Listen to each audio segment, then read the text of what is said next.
Your album is called The Breakfast Club. And we reviewed that on Planetill a few weeks ago. One of the things we noted was that while the idea was interesting, it didn't kind of come together. Wasn't executed in your opinion. Yeah. I actually read the review.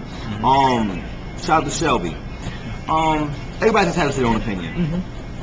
Am I mad or anything? No. You know, like it's funny, and I'm glad you actually bring this up, because I figured that people that enjoyed Minute After Midnight would not enjoy this album as much. I figured that, and actually I was doing it on purpose. She actually did enjoy it. And I figured she did, because I remember reading her talking about that before. The whole thing is simple though. I have to grow as an artist. And there's a rhyme and reason everything I do. It's not chaotic as you might think. Basically, when I was doing Minute After Midnight, I was already constructing the Breakfast Club as I was doing Minute After Midnight. Certain songs that are on the Breakfast Club were songs that didn't fit Minute After Midnight.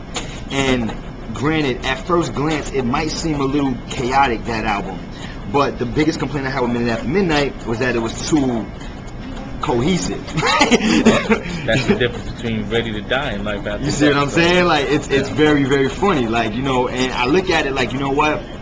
It's fine, because that's exactly what I intended to happen. Because the listeners that I didn't attract during Minute After Midnight, I attracted with this album. And, like, it worked better than I could expect it, honestly. Like, I gotta be honest with you. Like, a lot of people that gravitated to the Breakfast Club were people that I just never would have thought. Like, you know what I mean? I was like, wow, like, this shit is dope. You know what I mean? And it's funny because, like, I did keep a lot of my boom bap stuff in that album. I kept a lot of it there. So you'll notice Records has like What You Expected remix with Terminology, Big Lou, you know, so on and so forth, and things like with the record with me and Scott Zoo and me and Tanya Morgan. That's more for like my core fan base. But then you got records such as like She Likes with Is It Kids and Che Grand, and Oh No with Patent Pending, which is a rock group, and a lot of different vibes. Party Apple, you know, which is produced by Apple Juice Kid. It's meant to be eclectic. It really is. And I'll go deep into the concept. Maybe it'll become clearer. Basically, when you watch the movie The Breakfast Club, which is another, obviously, where the title derives from, you'll notice that different characters with it were in this room. And at first glance, none of them meshed well. None of them were like, okay, this person is a criminal, this person is a princess, this person is a geek, blah, blah, blah.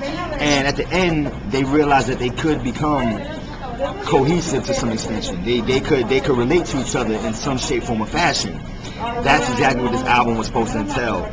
But to go even deeper into the album, it was also meant as a dual meaning. Same thing as Minute After Midnight. It was meant to refer to the Breakfast Club, meaning morning.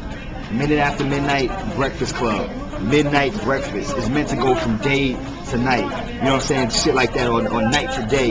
It's meant to go from one extreme to the next. That's exactly what it was meant to do. And the third album is going to combine them all the vibes. So a very cohesive, but also very eclectic, so on and so forth. And like I said, I expected certain reviews like that. And it's the same thing with Minute After Midnight. Like, I got reviews from there. It was like, yo, this album is a classic. So it's like, yo, this shit is like, sounds too boom bap. You know what I'm saying? It's whatever. So this one is like complete opposite. They're like, yo, some people are like, yo, this album is funky as hell. It's dope. And other people are like, yo, this shit is chaotic. Like, so it is what it is. It's to be expected.